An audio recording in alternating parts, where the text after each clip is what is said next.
नमस्कार, न्यूज 18 मध्य प्रदेश छत्तीसगढ़ देख रहे हैं आप। मैं हूं आपके साथ प्रशांत कटारे और बुलेटिन में सबसे पहले खबर इंदौर से जहां हैरान कर देने वाली तस्वीरें सामने आई हैं। यहां पर लॉकडाउन से बचने के लिए सीमेंट मिक्सर के ट्रक में 18 लोग छुपकर जा रहे थे, लेकिन पुलिस की निगाहों से ये बच नहीं सके।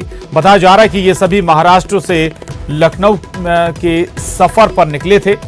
शिप्रा चेकिंग पॉइंट पर चेकिंग के दौरान पुलिस ने इन्हें पकड़ लिया। सामवेर थाने में ड्राइवर के खिलाफ मामला दर्ज कर लिया गया है। तस्वीरों में आप देख सकते हैं कि कैसे एक एक करके लोग मिक्सचर से निकलते हुए नजर आ रहे हैं। इसी तरह से करीब 18 लोग इस मिक्सचर मशीन से निकले हैं। ये तस्वीरें देख रहे हैं आप, ये एक्सक्लूसिव तस्वीरें हैं, ये इंदौर से सामने आई हैं। दरअसल महाराष्ट्र से लखनऊ के लिए ये लोग निकले थे इस मिक्सर मशीन में बैठकर, और करीब 18 लोग इस मिक्सर मशीन में बैठे हुए थे। आप अंदाजा लगा सकते हैं ये कितना घातक हो सकता था। इन लोगों का दम भी घुट सकता था, इन लोगों की जान भी जा सकती थी।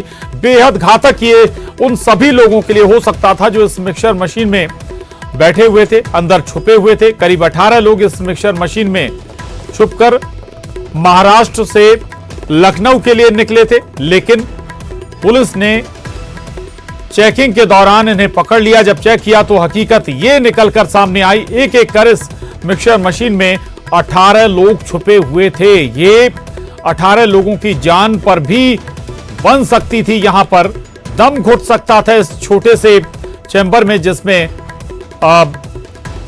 मिक्सचर ले जाया जाता है। उस मिक्सचर चैम्बर में 18 लोग छुपकर महाराष्ट्र से लखनऊ के लिए जा रहे थे। आज उज्जैन रोड पर जो हमारा नाकाबंदी पॉइंट लगा हुआ है उस पर एक सीमेंट कंक्रीट मिक्सर को रोका गया, और वहां लगी हमारे इंदौर ट्रैफिक के सूबेदार अमित यादव और उनकी टीम के द्वारा जब छलका हुई तो उसमें देखा गया तो 18 लोग महाराष्ट्र से जो चल के आ रहे थे वो लखनऊ जा रहे थे। ऐसे 18 लोग उसमें अंदर पाए गए, और ये बेहद ही संवेदनहीनता के साथ लोगों को ले जाया जा रहा था, और इन सभी को निर्धारित स्थानों पर भेजा गया है, और उसके बाद इस वाहन को सावेर थाने भेज के इसमें एफआईआर दर्ज कराई जा रही है।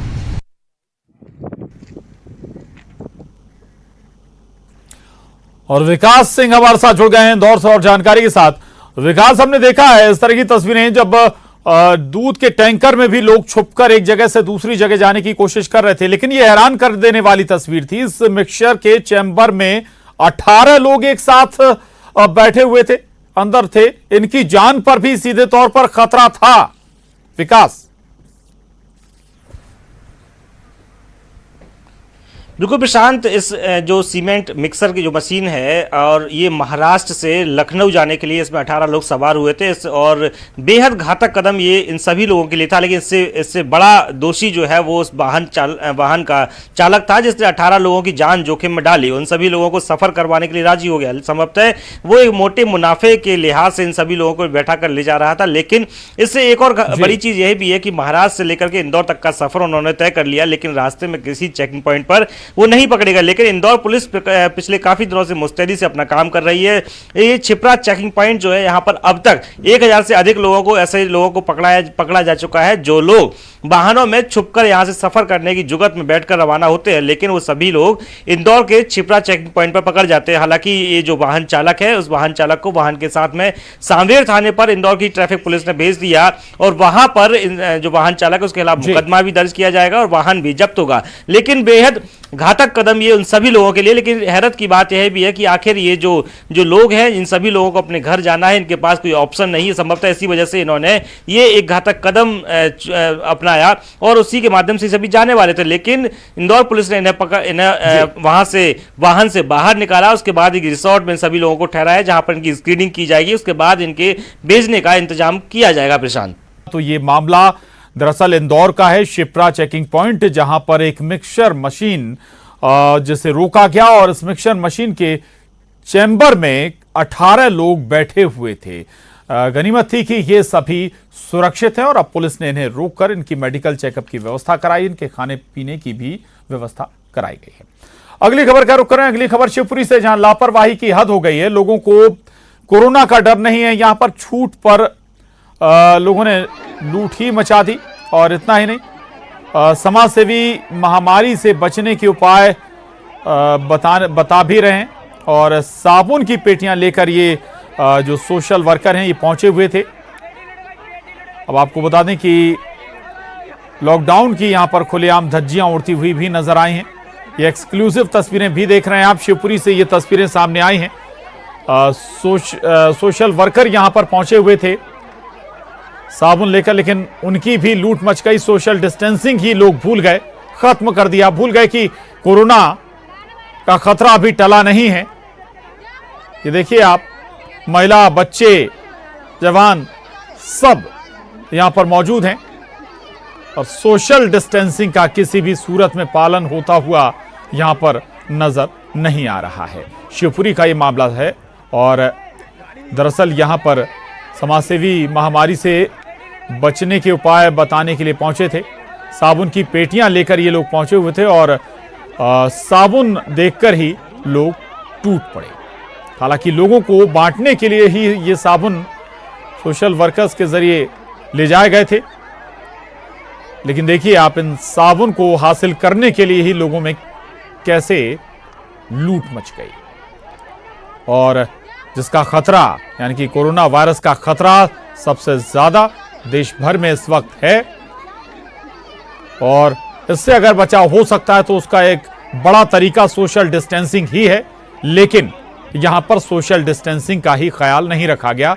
महिला, बच्चे, जवान सब यहां साबुन लूटने में ही जुट गए। अशोक हमारे साथ जुड़ गए हैं और जानकारी के साथ शिवपुरी से। अशोक, ये तस्वीरें थोड़ा सा परेशान भी करती हैं कि कोरोना वायरस परेशानी सबसे बड़ी है, लेकिन ऐसे में ही लोग साबुन के पीछे भागे साबुन लूटने के लिए। लेकिन जो सोशल वर्कर पहुंचे हुए थे, आखिर उन्होंने लोगों को क्यों नहीं समझाया, क्यों ये नहीं सोशल डिस्टेंसिंग की बात वो करते नजर आए? या तो अगर ऐसा था तो वो साबुन देने से मना भी कर सकते थे। बिल्कुल प्रशांत, जिस तरह से ये शिवपुरी शहर से सटी हुई है, मनियर जैसी तमाम ऐसी बस्तियां हैं जहां पर सुबह से ही जो महिला और बच्चों को लेकर के ये बाहर अपने घरों से बाहर आ जाती हैं, उनको ये उम्मीद रहती है कि कोई ना कोई समाज सेवी संस्था या कुछ लोग आएंगे जो हमें राशन या अन्य सामान उपलब्ध कराएंगे। इसी प्रकार की एक सूचना मनियर क्षेत्र की महिलाओं को मिली थी कि कोई समाज सेवी यहाँ आने वाले हैं।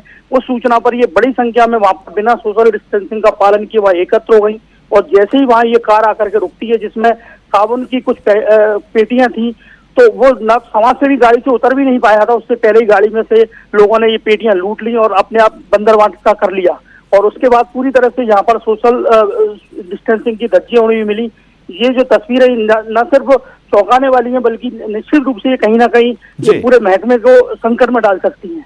जी अशोक, आप बता रहे हैं कि अक्सर सोशल वर्कर यहाँ पर आते रहते हैं और लोगों को इंतजार रहता है उनका, तो फिर पुलिस प्रशासन की यहाँ पर लापरवाही है? यहाँ पर पुलिस प्रशासन भी मौजूद नहीं था? हाँ बिल्कुल, जिस तरह की ये बस्तियां हैं वहां पर जब भी समाज सेवी संस्था जाती हैं तो क्योंकि उनकी कोई सूचना इनको पुलिस प्रशासन को ये नहीं देते हैं, ये अपने आप ही ये चिन्हित कर लेते हैं कि हम आज कहाँ पर राशन या अन्य सामान बांटने जाएंगे। जब ये वहां पहुंचते हैं तो वहाँ इसी तरह से ये बड़ी संख्या में ये महिलाएं बच्चों को लेकर के निकल आती हैं। शुक्रिया अशोक आपका इस पूरी जानकारी के लिए, धन्यवाद। शिवपुरी का ये मामला था। चलो अब अगली खबर का रुख कर रहे हैं। अगली खबर सागर से। सागर में एसडीएम ने एक जब्त बुलेट पर खुद का टिकटॉक बना डाला।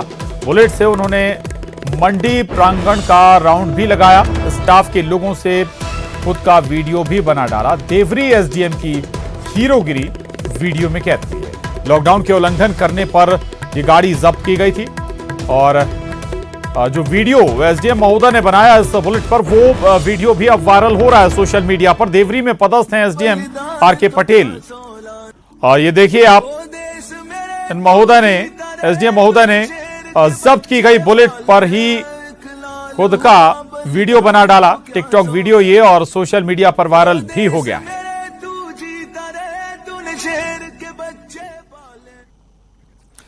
और यहां रुक रहे हैं छोटे से ब्रेक के लिए, फौरन लौटेंगे।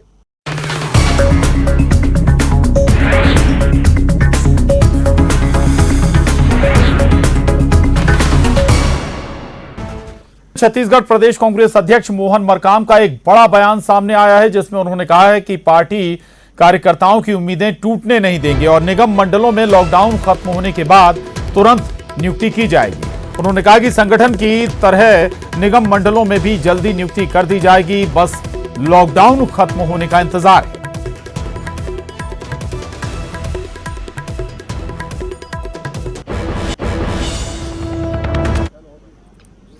वहीं छत्तीसगढ़ में 3 मई तक शराब की दुकानें बंद रहेंगी। इसके बाद सवाल थे कि शराब की दुकानें खुलेंगी या नहीं। राज्य में शराब की दुकान खोलने के निर्णय पर आबकारी मंत्री कवासी लखमा का कहना है कि 3 मई तक हमारी शराब दुकानें बंद हैं। कल के बाद पता चलेगा कि कब दुकान खुले।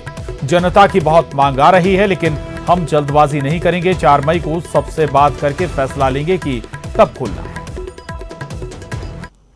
मंत्री कवासी लखमा हमारे साथ मौजूद हैं, उनसे बात करते हैं। 3 मई तक के वैसे भी राज्य सरकार ने आदेश दिया था कि शराब की दुकानें बंद रहेंगी। सर, ये बताइए कि किस तरह का निर्णय लिया जा रहा है। केंद्र सरकार ने ये परमिशन दी है कि जो रेड जोन है और ऑरेंज जोन है उनको छोड़कर बाकी जगह शराब की दुकानें खुली जा रही है। छत्तीसगढ़ सरकार का क्या फैसला हो सकता है? आज हमारे छत्तीसगढ़ का सरकार, छत्तीसगढ़ के माननीय मुख्यमंत्री भूपेश बघेल के नेतृत्व की सरकार ने हम लोग इस कोरोना के लिए बहुत महत्वपूर्ण कदम उठाए। हम लोग दारू दुकान बंद किए, कल तक बंद है, 3 तारीख तक। हम लोग कल इसका निराकरण करेंगे। गंभीरता से आम आदमी क्या सोचता है और किसान मजदूर, इनको ध्यान में रखते हुए ये दारू दुकान कल खोलेंगे या परसों खोलेंगे या नरसों खोलेंगे, एक कल तक आप लोग को पता चलेगा। क्योंकि हमारा एक ही जिला है, रायपुर को भारत सरकार ने रेड जोन जिला घोषित किया है, क्योंकि ये भी रेड जोन में आता नहीं है। 2 तरह की जिम्मेदारी, महिलाएं चाह रही हैं कि दारू की दुकान ना खुले, और क्या लोगों की डिमांड आ रही है, और अगर खुलती है दुकानें तो क्या सोशल डिस्टेंसिंग का पालन किस तरह से करवाएंगे? ये कुछ महिला, ये राजनीतिक दल के लोग इस प्रकार की बात करते हैं। आज दारू बंद होने के कारण पूरा, मैं आज 1.5 साल इस मंत्रालय को संभाला हूं, तो लगातार बंद होने से इतना फोन आ रहा है, इतना मांग आ रहा है, बाकी का मांग सोना चांदी का उतना मांग नहीं है। 3 तारीख के बाद हम इसको आगे बढ़ाएंगे, आप खोलेंगे।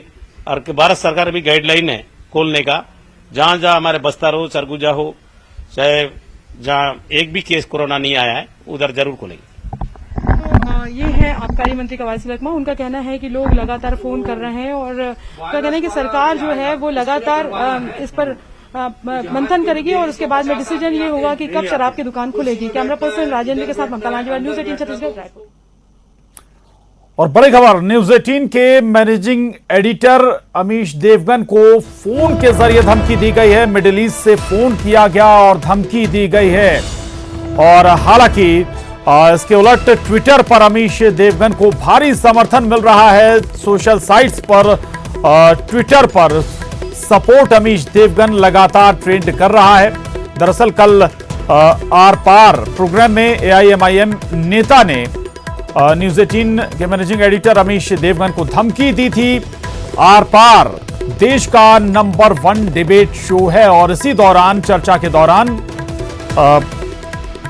लियाज सैफुद्दीन ने धमकी दी थी न्यूज 18 के मैनेजिंग एडिटर अमीश देवगन को। और न केवल उन्होंने धमकी दी लाइव डिबेट में, बल्कि मिडिल ईस्ट से भी फोन करके उन्हें धमकी दी गई। लेकिन इसका उलट नतीजा यह हुआ कि सोशल साइट्स पर, सोशल मीडिया पर लगातार अमीश देवगन का सपोर्ट किया जा रहा है। सपोर्ट अमीश देवगन लगातार ट्रेंड कर रहा है। दरअसल देश का नंबर 1 डिबेट शो है आर पार और देश के ज्वलंत मुद्दे लगातार आर पार शो में अमीश देवगन उठाते रहे हैं। बीजेपी वाले आज भारत के प्रिंसेस ठहर गए, आज यूनाइटेड नेशंस हमारे खिलाफ ठहर गया, आज अमेरिका का नहीं, एक सेकंड, आपको बात सुनो, देखिए एक सेकंड बात सुनो। ये क्या भाषा है? इलियास शराफुद्दीन, इनका ऑडियो डाउन करो, इस व्यक्ति का ऑडियो डाउन करो। इलियास शराफुद्दीन, तुम्हें तमीज नहीं है? कैसे बात होती है? तुम पत्रकारों को कहते हो, बदतमीजी करते हो, उनके गला काटने की बात करते हो। तुमने निजी तौर पर बोला मेरे को कि मैं अमीश देवगन को छोड़ूंगा नहीं। बताओ क्या करोगे तुम? तुम्हारी हैसियत क्या, तुम क्या कर लोगे? इसका ऑडियो आउट करो, इस आदमी को भगाओ, गेट आउट, डिबेट से भाग तू, बदतमीज आदमी। भगाओ इस आदमी को। यह आदमी बहस में दिखना नहीं चाहिए। आप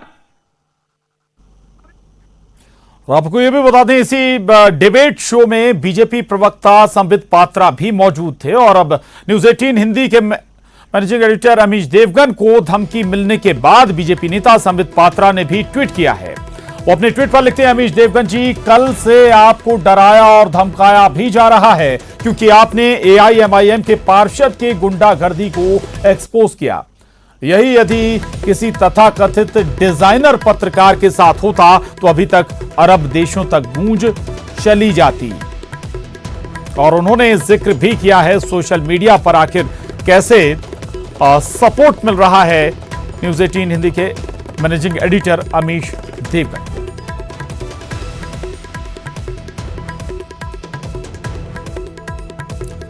और इतना ही नहीं, बीजेपी नेता शाहनवाज हुसैन ने भी इस पर ट्वीट किया है और इस मामले पर उन्होंने कहा कि ऐसे दरअसल इससे पहले ट्वीट किया था संबित पात्रा ने और उसके बाद बीजेपी नेता शाहनवाज हुसैन ने भी इस मामले पर ट्वीट किया है। दरअसल आर पार डिबेट शो जिसमें एआईएमआईएम नेता इलियास सैफुद्दीन ने लाइव डिबेट में धमकी दी थी न्यूज 18 के मैनेजिंग एडिटर अमीश देवगन।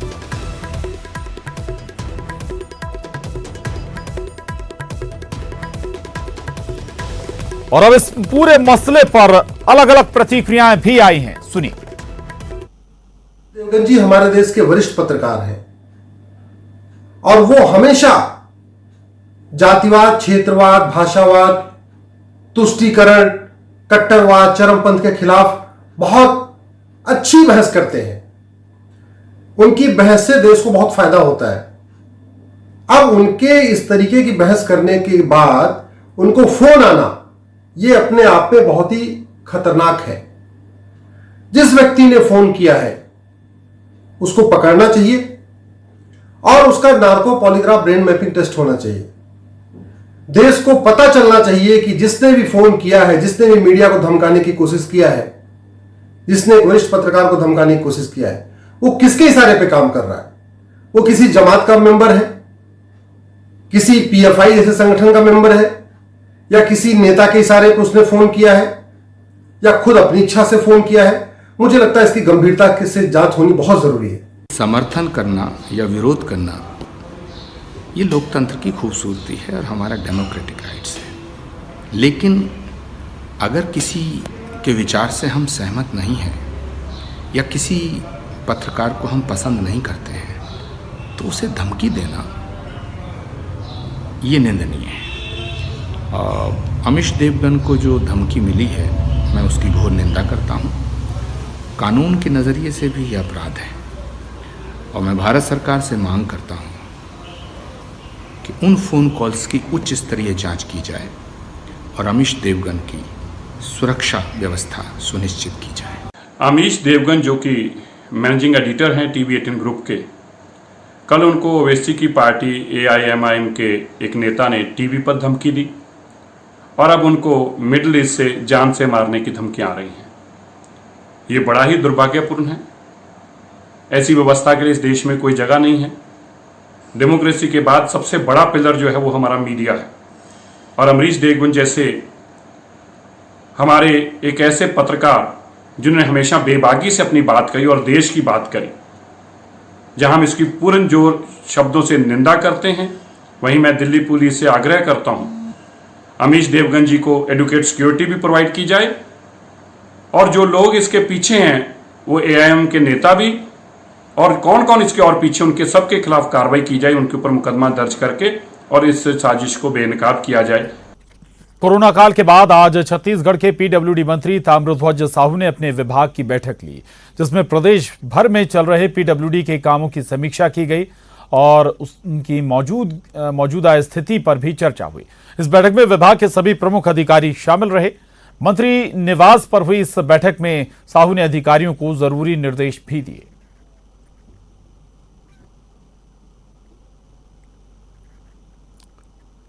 और छत्तीसगढ़ में कोरोना को लेकर राहत भरी खबर है। जिन छात्रों को राजस्थान के कोटा से लाया गया था उन सबकी कोरोना जांच रिपोर्ट आ गई है।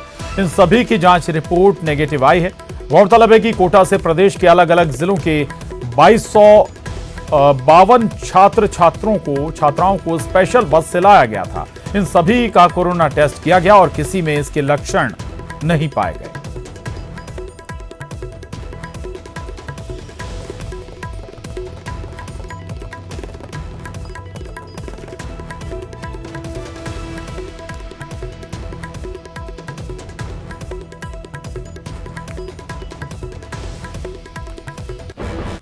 छत्तीसगढ़ आईएएस एसोसिएशन ने कोरोना से लड़ाई में योगदान देने का फैसला किया है। पूरे प्रदेश के आईएएस अपनी एक दिन की सैलरी दान करेंगे।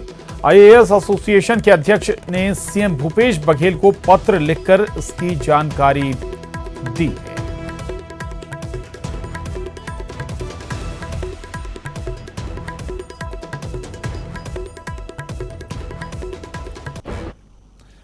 और इसके साथ ही बुलेटिन में बस इतना ही। खबरों का सिलसिला न्यूज़ 18 मध्य प्रदेश छत्तीसगढ़ पर लगातार जारी है।